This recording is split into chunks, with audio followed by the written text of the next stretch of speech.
Bonjour les amis, alors je vais vous parler une nouvelle fois du contenu de cette boîte remplie de pièces de monnaie anciennes qui m'a été offerte et dont j'ai déjà parlé hier rapidement.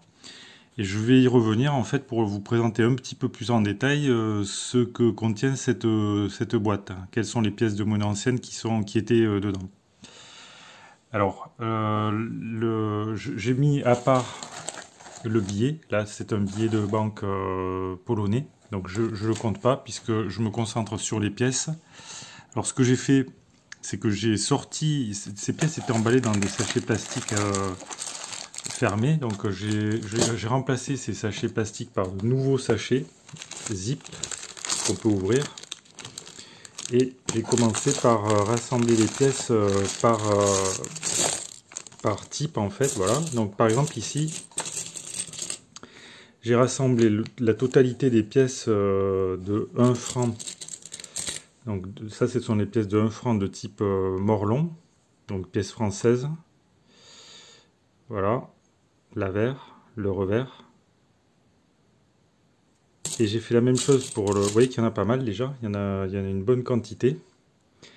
Et j'ai fait la même chose pour toutes les autres pièces, c'est-à-dire qu'il y a des pièces de francs. Vous voyez que c'est pas un lot, c'est un lot finalement qui est assez homogène, parce que ce sont des pièces qui datent essentiellement de l'entre-deux-guerres. Et sachant que ces pièces ont été démonétisées, donc elles ont perdu leur valeur, elles ont été remplacées en 1948 seulement. Donc vous voyez que ce sont des pièces qui ont été frappées à partir de 1921. Puisque non seulement il y a des pièces de 1 franc et 2 francs morlon, mais également des pièces de type commerce, chambre de commerce, donc 1 franc. Il y a des pièces de morlon 50 centimes, quelques-unes. Plus rares, enfin en moins grande quantité, on trouve également des pièces donc, de chambre de commerce de 2 francs, par exemple ici. 3 pièces seulement, et des pièces également de 50 centimes, chambre de commerce, donc qui ont été frappées après la Première Guerre mondiale. Ensuite, il n'y avait pas grand chose il n'y a pas beaucoup de variétés finalement, vous voyez, c'est assez homogène, hein, voilà. Et parmi les pièces, il y avait quelques pièces françaises en argent de type semeuse, donc là aussi des pièces classiques, avec donc la tranche gravée en relief. Et parmi les pièces, parmi cet ensemble là, se trouvaient également quelques pièces un petit peu isolées, qui ont atterri là, on ne sait pas pourquoi exactement. Il y a notamment une pièce de 1 franc Travail Famille Patrie, donc régime de Vichy, une pièce de 20 centimes, 2 petites pièces de 5 et 10 centimes de Napoléon III, et une pièce espagnole de 1937, me semble-t-il. Donc voilà, l'année de une peseta de 1937, année pendant laquelle il y avait la guerre civile en Espagne. Alors, ces pièces, qu'est-ce qu'on peut dire? Déjà, la première chose, en fait, ça appelle quelques commentaires. On peut dire que ce qu'on fait, en fait, quand on a des lots comme ça, pour la collection, il faut déjà commencer par trier les pièces. Donc là, ce que j'ai fait un premier tri un peu grossier.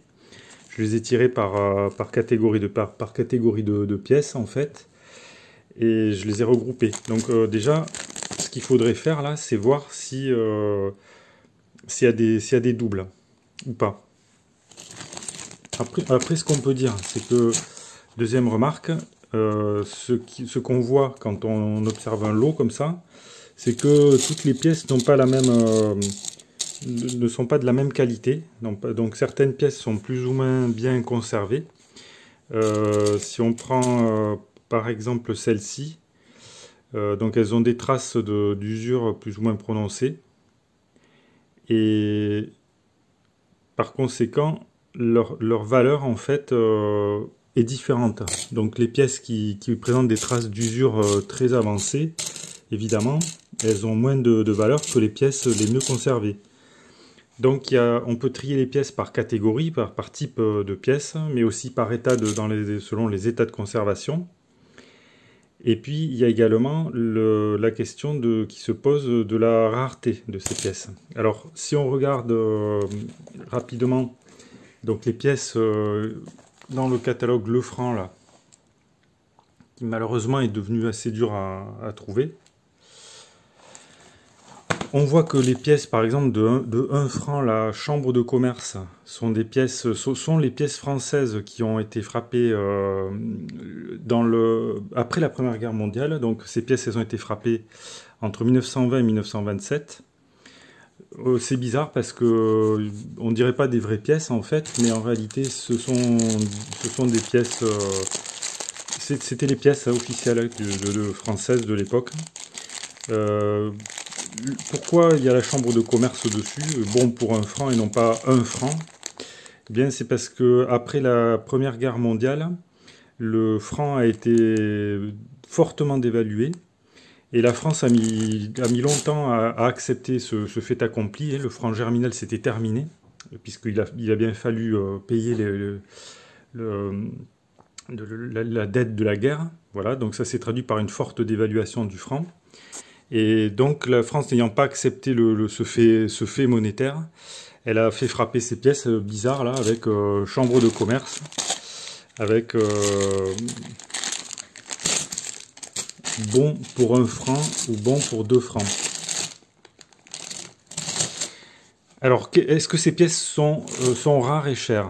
Réponse non. De manière générale, on peut dire que ces pièces-là ne sont pas rares, sauf exception. Par exemple, les pièces d'essai. Mais ces pièces d'essai sont exceptionnellement rares, précisément, et on n'a aucune chance de les trouver comme ça dans un petit lot isolé. Ça n'existe pas, c'est souvent des pièces qui ont été conservées dans des collections. On ne peut pas les trouver comme ça au hasard. Ou alors il faudrait vraiment une chance extraordinaire. Alors en ce qui concerne la rareté des pièces, là on peut voir que au total ces pièces ont été frappées en de très très grande quantité. Plus de 444 millions de pièces, c'est énorme. Et donc la rareté de manière générale, il n'y en a pas par rapport à ces pièces de monnaie.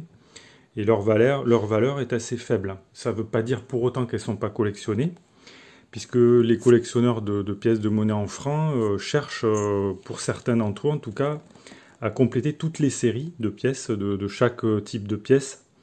Et par exemple, pour ces pièces-là, ils vont vouloir un exemplaire, si possible en très très bel état, de chaque année, pour chaque millésime. Et vous voyez que si on regarde un petit peu en détail, on voit qu'il y a il y a une rareté relative en fait. Puisque par exemple, on a l'année 1926. Pour l'année 1926, donc pour la pièce de 1 franc, on a seulement 1 579 000 exemplaires qui ont été frappés, c'est-à-dire peut-être 100 fois moins, par exemple, que l'année 1923. Vous voyez qu'on a une rareté relative beaucoup plus importante pour la pièce de 1926 par rapport à la pièce de 1923. Alors après, la rareté, c'est une chose, mais il y a aussi le prix. Là, vous voyez qu'il y a des prix qui sont indiqués, qui sont très faibles, voire il n'y a pas de prix du tout. Dans l'état B, les états de conservation, vous voyez. Selon l'état de conservation, si la pièce est en état sub 58, là, comme ils ont mis sur l'échelle de notation, la pièce peut valoir jusqu'à 15 €. Ou même plus, si c'est des pièces absolument dans un état exceptionnel.